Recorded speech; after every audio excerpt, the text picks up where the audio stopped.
Arkadaşlar bu kurdu da kılıçla palak, kara dişi, bir de kılıcımız ejder yıktıydı. Kara dişi kılıç. Rüzgarda vurdukça kar taze, topuktu pisi. Ya Allah Allah, ona bir çay içebileydik bir. Bir çay içebilsek gerisi. Yerimiz, balımız, serellemiz var.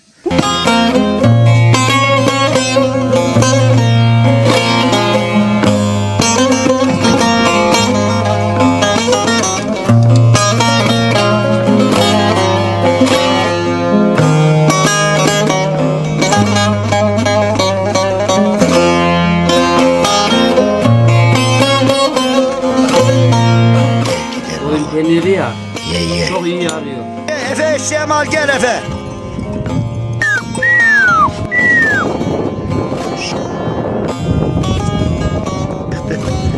Habire dağa doğru.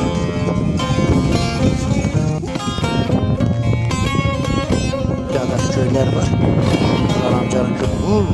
Vur.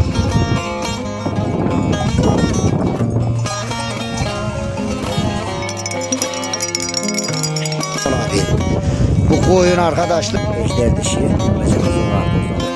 Köpeklerimize yorumda belirtmişler işte köpeklere kafes yapsanız, kulübeye yapsanız diye. Yani burayı da biz 10 tane köpeklerimizin kafesi var. Güzelce rahatça, güzelce yiyip içip yatıyor. Selamünaleyküm arkadaşlar. Herkese hayırlı sabahlar. Nasılsınız? İyisiniz? Bizler de çok iyiyiz. Arkadaşlar bugün yine sizler için güzel bir video çekmek istedik. Efe ile beraber. Sabah uyandık arkadaşlar. Her zamanki gibi yatağımızı filan topladık. Burada şimdi Efe sofrayı serecek. Kahvaltımızı yapacağız arkadaşlar. Ondan sonra da koyunlarımızı alıp yine dağa doğru gidecek. Efe. Efendim abi. Hadi babuşum şu şeyi serelim.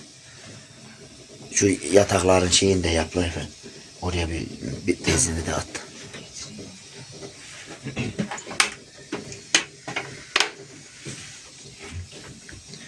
Havada iyi ayaz ama değil mi? Ne kadar soğuk. Ayağı. İyi soğuk var. Arkadaşlar kışlar geldi artık. Kışlar geldi artık. Havalar bayağı soğudu. Kış da gidiyor.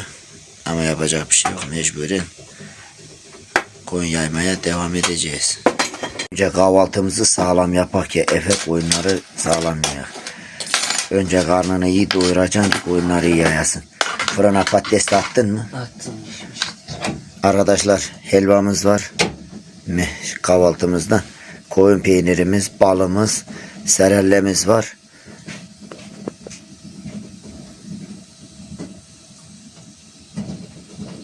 İnsan arkadaşlar ne yerse yesin. Koyun peynirine çocukluktan mı neydense alışmışız.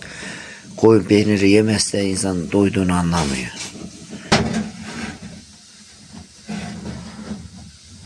Çayımız da hazır. Şehit babuş. Patateslerimizi de çıkart.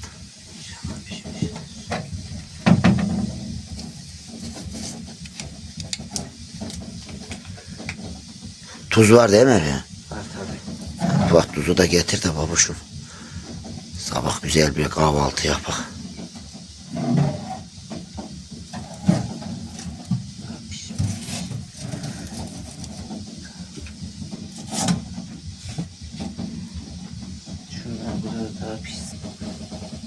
Patatesimiz de hazır. Çaylarımız da dök baboş. Maho da gelsin. Maho da var.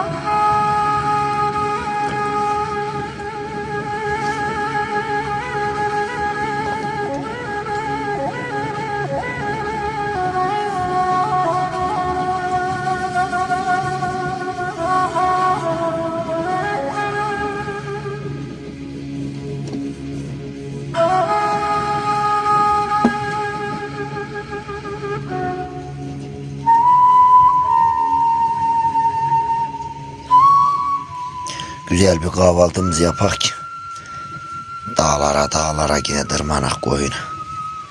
Sabah kahvaltını sağlam yapacaksın ki davarı sağlam yiyersin.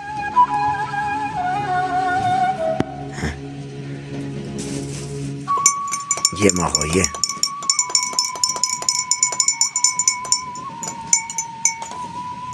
Abi yuka ekmek bile nasıl iyi oluyor ya, patates nasıl gidiyor sabah sabah. Değil mi? Sabah kahvaltısında patates iyi olur.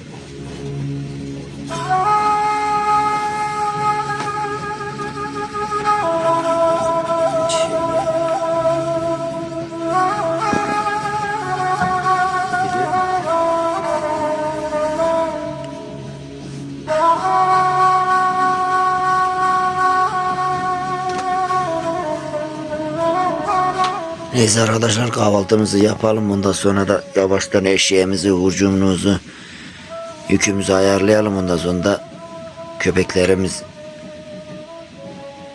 filan dağa doğru yine gidelim her günkü gibi.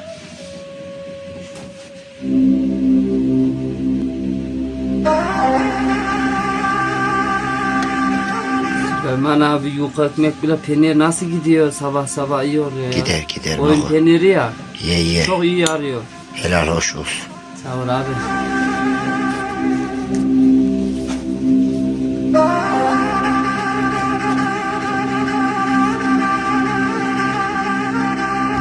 Kahvaltımızı yaptık arkadaşlar. Şimdi koyunlarımızı bırakacağız. Havanın da biraz ayaz. Zehiri falan dökülüyor.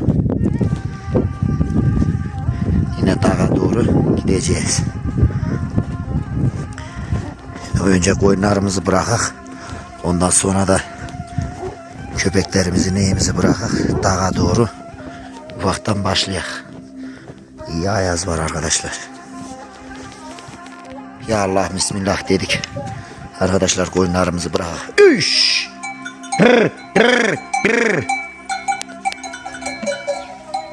Arkadaşlar yukarı ahırımızı bıraktık. Burayı da bırakak. Dağa doğru gidelim. Hava yine biraz ayaz ama yapacak bir şey yok. Bakın arkadaşlar. Bugün kör zalim niyetli bizden davara gelmeye. Gel bakayım kör zalim, bugün sen de kadroda ol. Bugün kılıç, palak, zalim, kör zalim, ejder kadroda. Neyse arkadaşlar. Ufaktan kar yağışı başladı. Şuna dağa doğru gidelim. Ah. Pişt. Efe eşeğimi al gel Efe. Üş.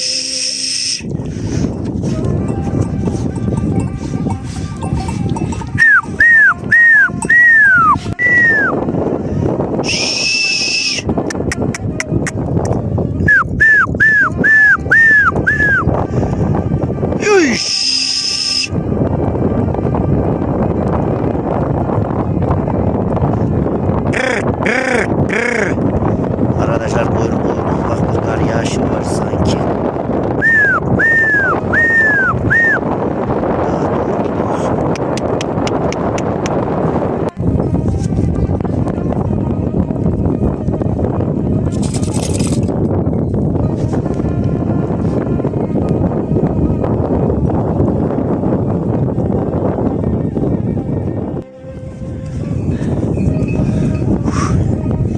Arkadaşlar koyunları ağaldan bıraktık. Yaylıma doğru bıraktık çok şükür. Güneş bugün çıktı. Böyle dağa doğru ufaktan koyunlarımızı yayarak gideceğiz. Bugün köpeklerde arkadaşlar kılıcı, pala, zalımı bıraktık. Bayağı şiddetli soğuk. Bir önceki videomuzda arkadaşlar az kaldı kışta kalak. Koyunlarımızı yaydık. Bir anda bir tipiye yakalandık. Az kaldı kışta kalak.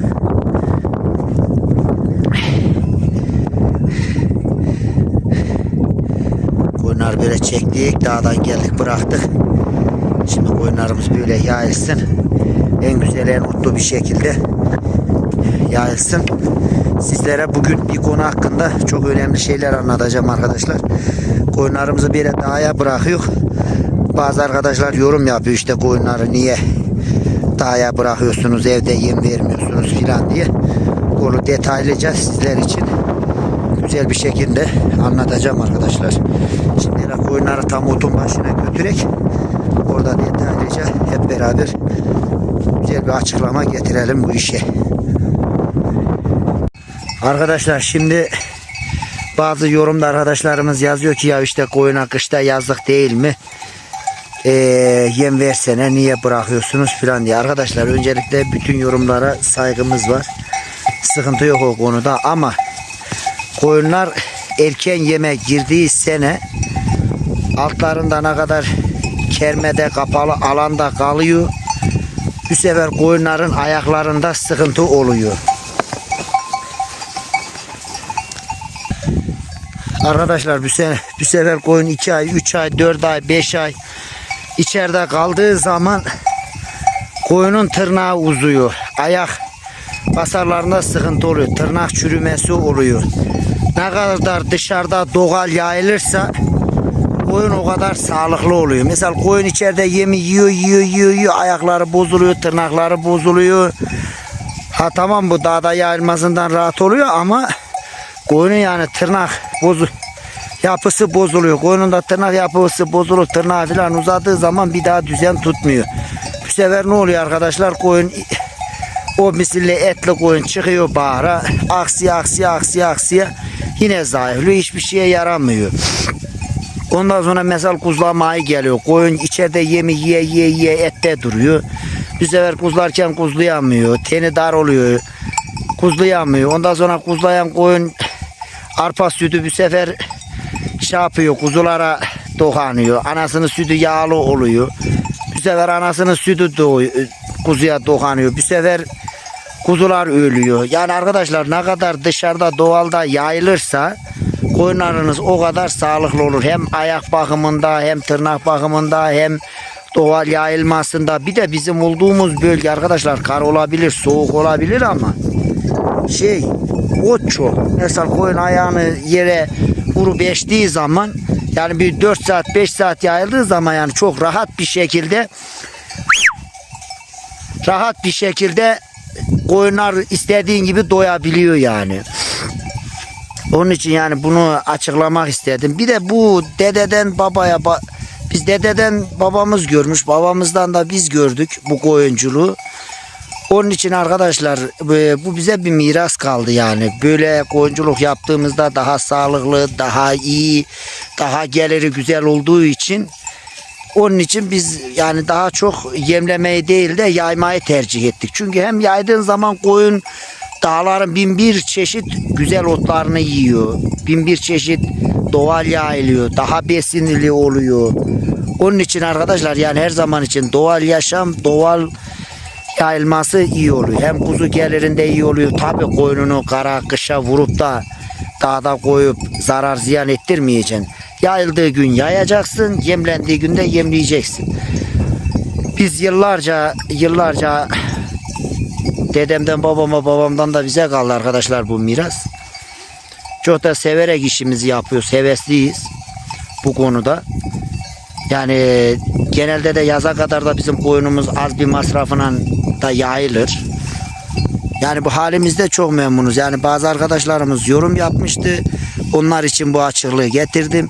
Ne kadar koyunlar doğal yayılır, doğal beslenirse o kadar iyi olur. Geçen sene arkadaşlar kış aksi geldiydi. Bizim koyunlarımız yine burada yayıldı.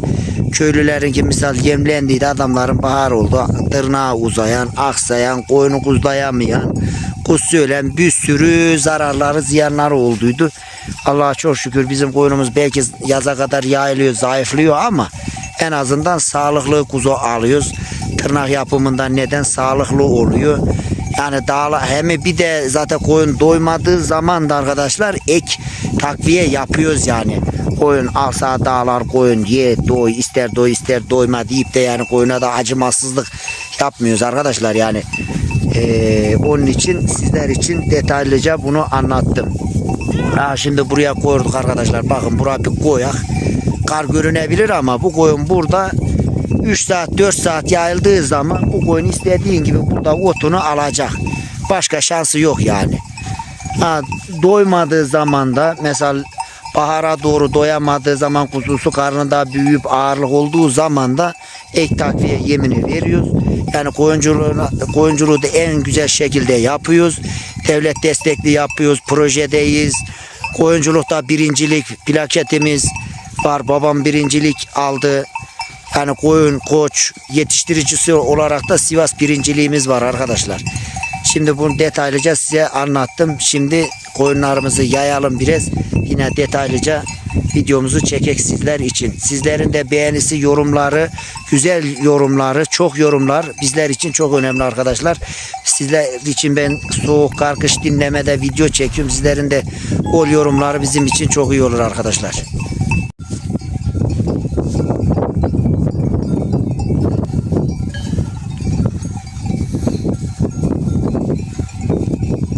Bakın arkadaşlar, demek istediğim bu.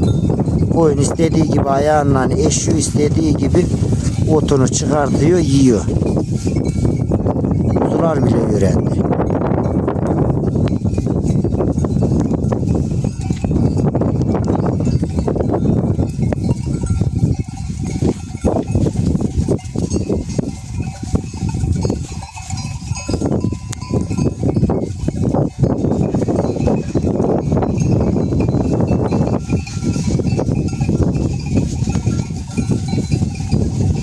Şuna.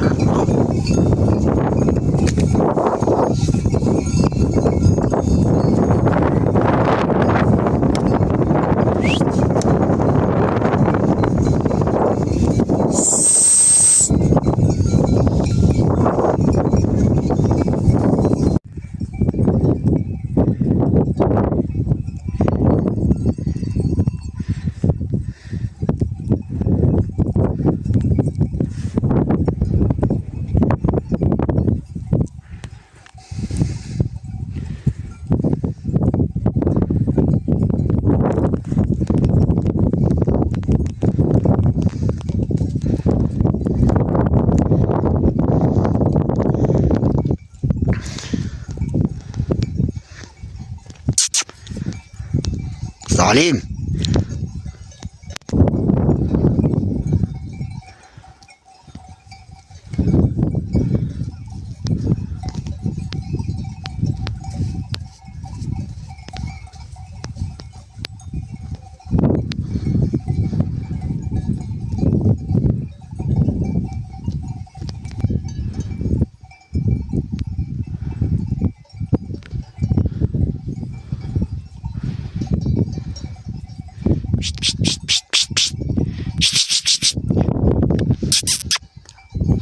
Pallo. Pallo. Pallo. Hava gene kar yağışı başladı. Avınızı bulamıyorsunuz değil mi?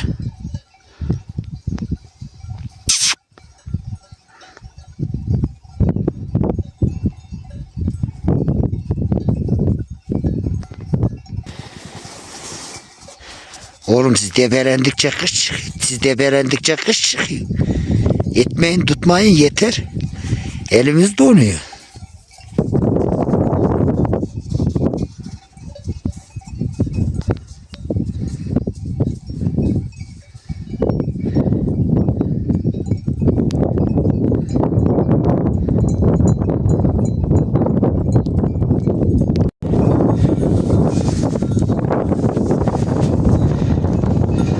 Arkadaşlar saniyesini saniyeyi tutmuyor.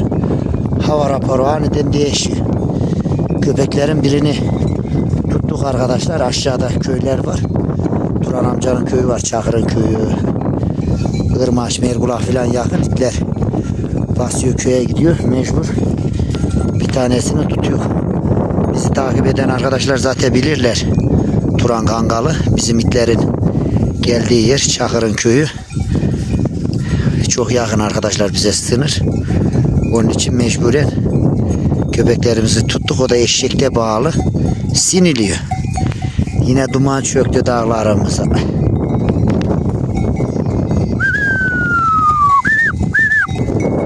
Vay baba, ne kadar amansız dağlarla.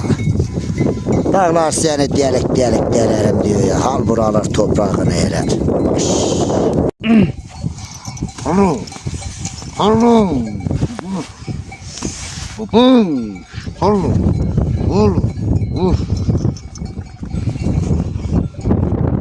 Şu şey lan bu. Şu kurdu yakalasa iyi der lan bu. Paramparça eder ha. Niye? Hı?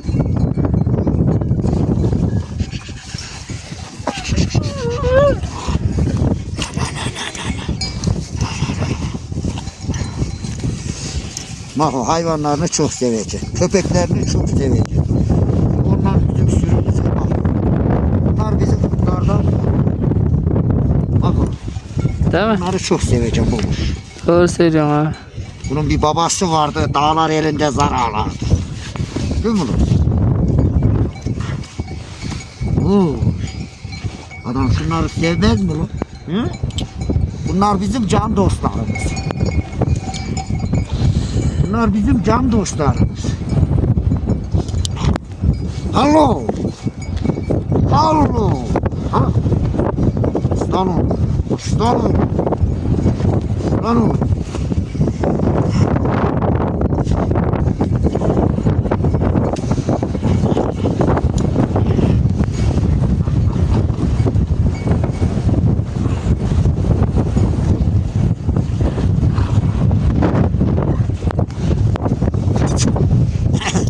Arkadaşlar yukarıda güneş var. Rüzgarda vurdukça kar taze. Topuk tipisi.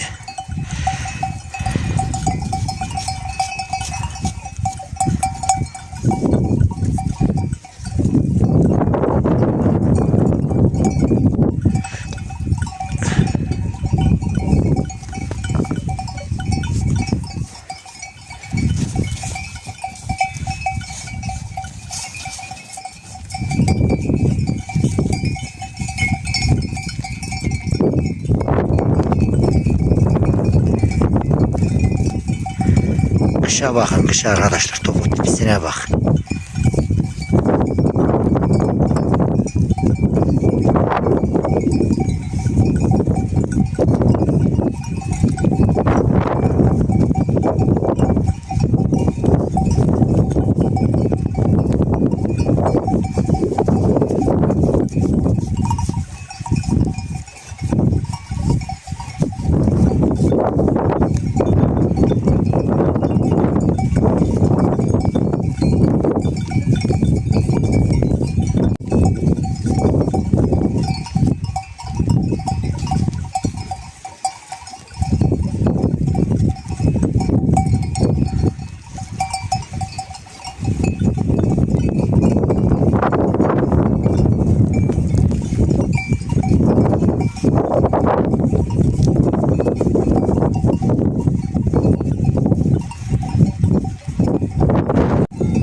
Arkadaşlar bu çata koyurduk, çaktuldu ama topuk tipisi çıktı.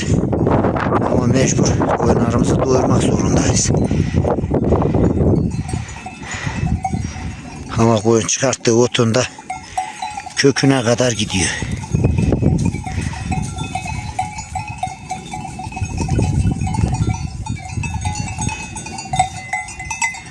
Ula seni yaradana kurban olun bozkoyun. Bozkoyun senin hakkını ödenmez bozkoyun.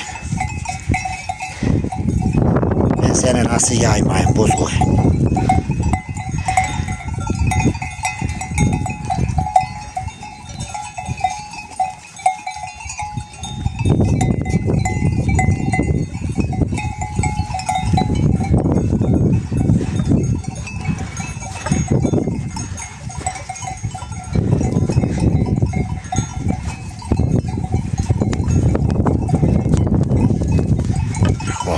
Kökünü sök.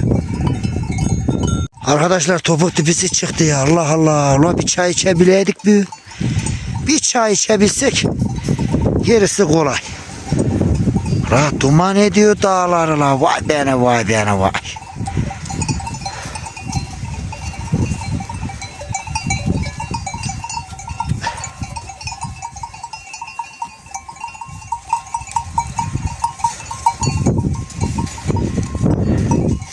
Güneş var ama rüzgar olduğu için topuk tipisi. Ama koyun da hele gidiyor dağlara.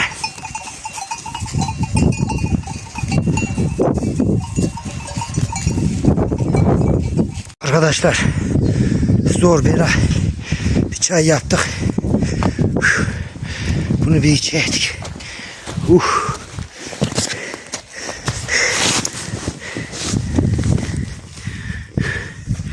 Karaçay'dan çay yaptık.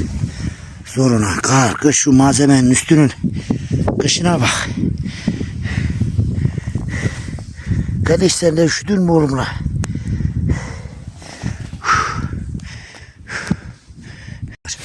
Böylesi günde azıkta şu var.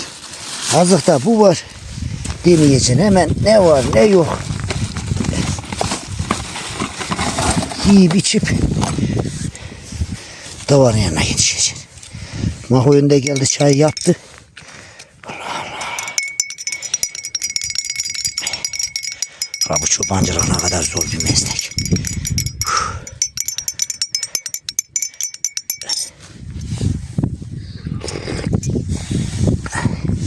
Neyse arkadaşlar şu çayı çek kaldığımız yerden devam edelim. Bozkoyun ne diyor söküyor dağlara la. Allah Allah Allah Allah. O koyun ne diyor kök komadı.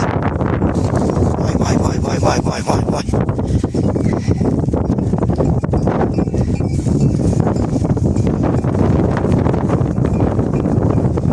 Allah.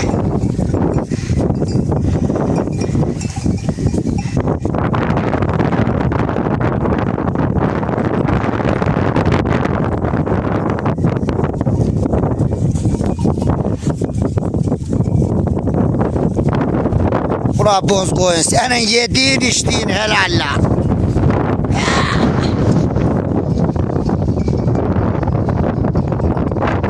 Kepiyor.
Mahonlar seni nasıl seviyor la?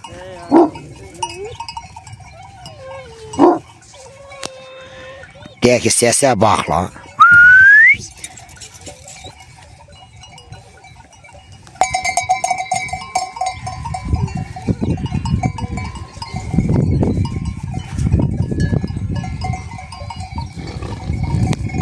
Ne oluyor oğlum ya? Çalıyı da mı kıskanıyorsun kardeşin de ya?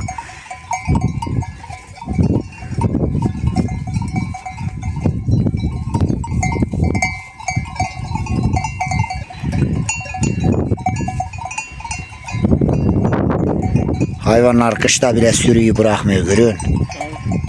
Onun için mahu kangallarına iyi bakacaksın. Kurçul itine iyi bakacaksın ki sürüyü dağa bıraktın aklın kalmaz. Neyse bir ön erken dönek bu hava gene kışlayacak. Hadi bak.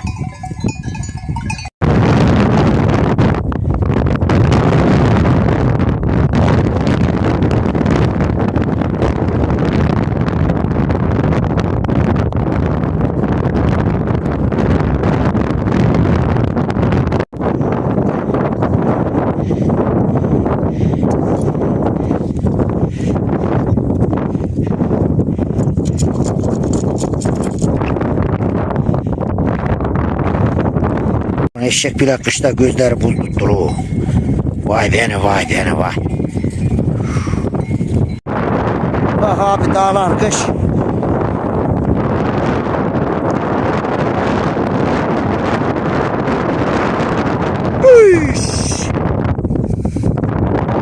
Senin kardeşin neler çekiyor bu dağlarda görüyor musun?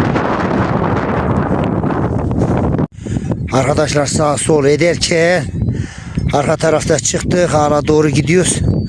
Ama hava sabah güzeldi, birdenbire kışladı. Gene buna şükür.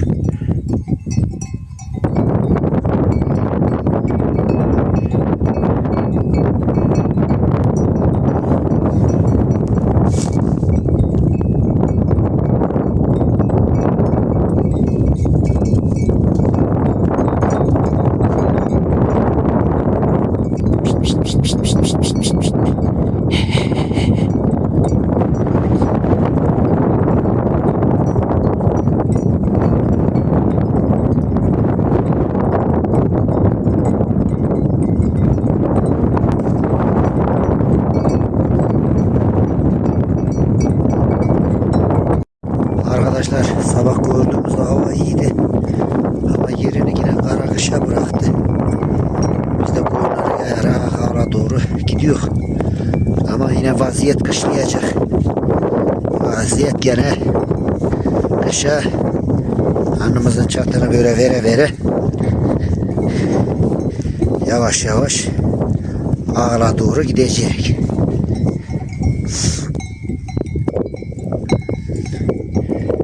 Koyun da sardı geliyor.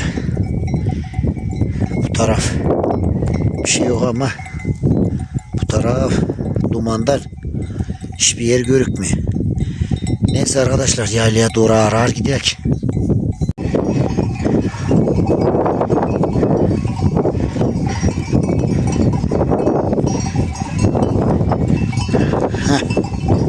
Bu ön doymuş.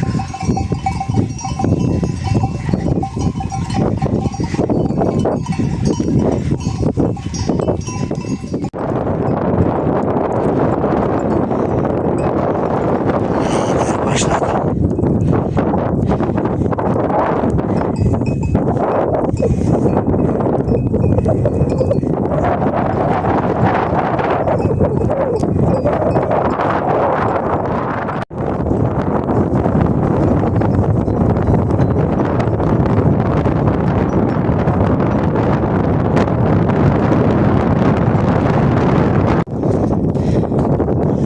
O yana bu yana Allah'ım bugünlere de bir şükür. Sağ selamet koyunları yaylamıza doğru yaklaştık. Dur oğlum dur. Hey yavrum. Bastı geliyorlar. Ah kurban oğlum seni yaradana buz koyun. Ay. Şu merak, şu sevda, şu heves biter mi ola bir? Bu koyun arkadaşlar bir sevda. Yemin ederim bu koyun bir sevda. Bunun hevesi hiç şeyde yok. Maşallah. Doydu arkadaşlar. Kendi ağılına gidiyor işte. Bu çobancılık. Bunu her çoban beceremez. Koyuna otunu aldırıp da bu ayda bu mevsimde koyun kendiliğinden ağıla gidiyor. Ha yavru kantar tutmuş kantar.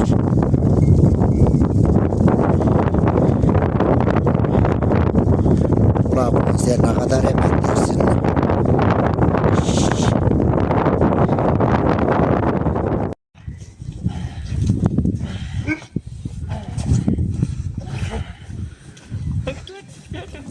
Gel.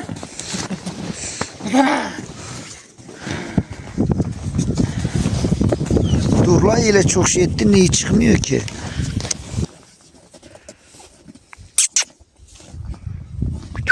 Salam. Alo. Dur salam. Sulu taşı gibi oldu lan.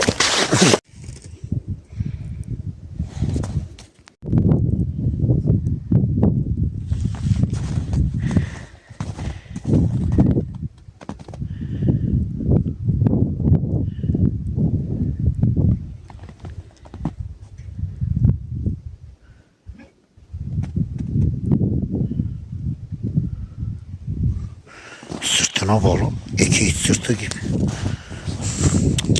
Efe bir çareli.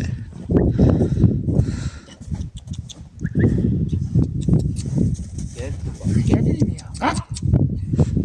Kalk lan. Kalk.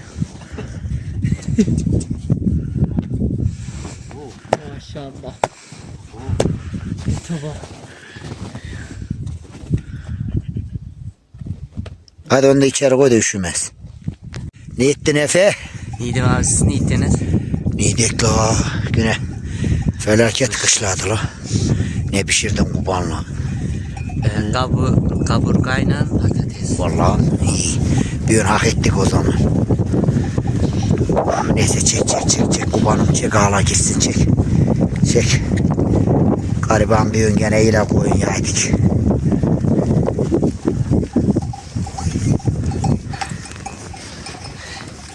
Çek kardeş, çek. Çek girsin öyle, çek ağılımıza, çek. Ay yavrum. La kör zalim.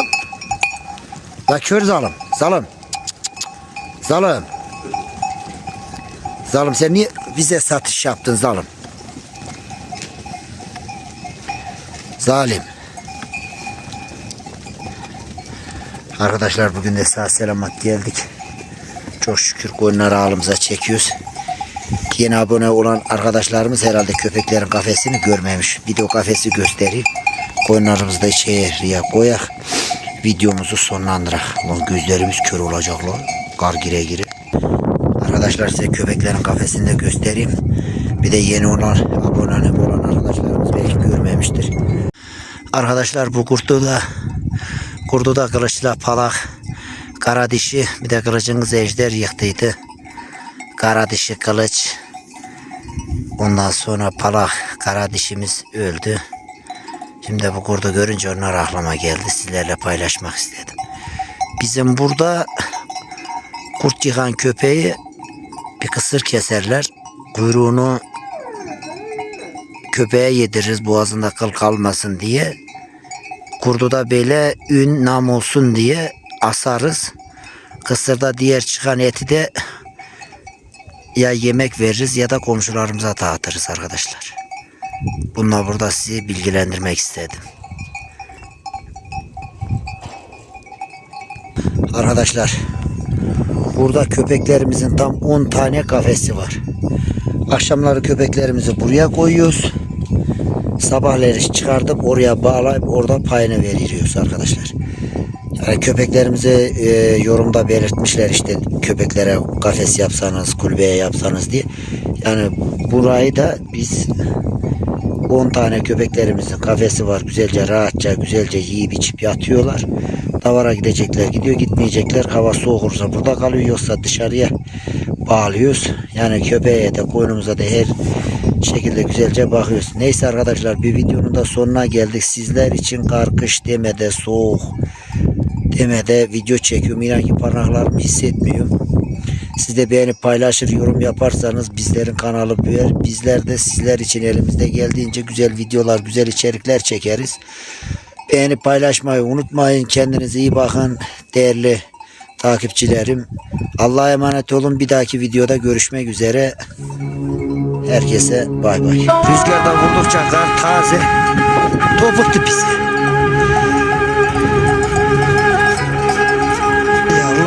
Allah bir çay içebileydik bir çay içebilsek gerisi bu. Birimiz balımız, serellemiz var.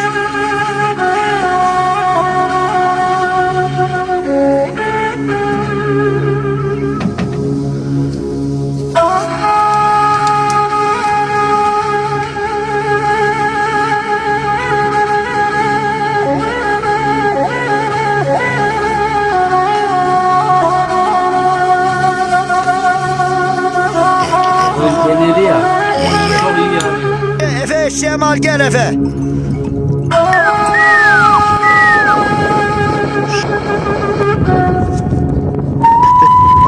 Habire dağa doğru.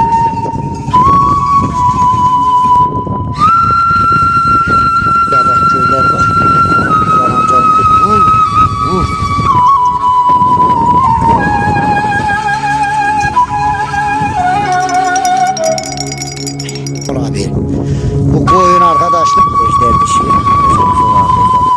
köpeklerimizi yorumda belirtmişler işte köpeklere kafes yapsanız, kulübeye yapsanız diye. Yani burayı da biz 10 tane köpeklerimizin kafesi var. Güzelce rahatça, güzelce yiyip içip yatıyor.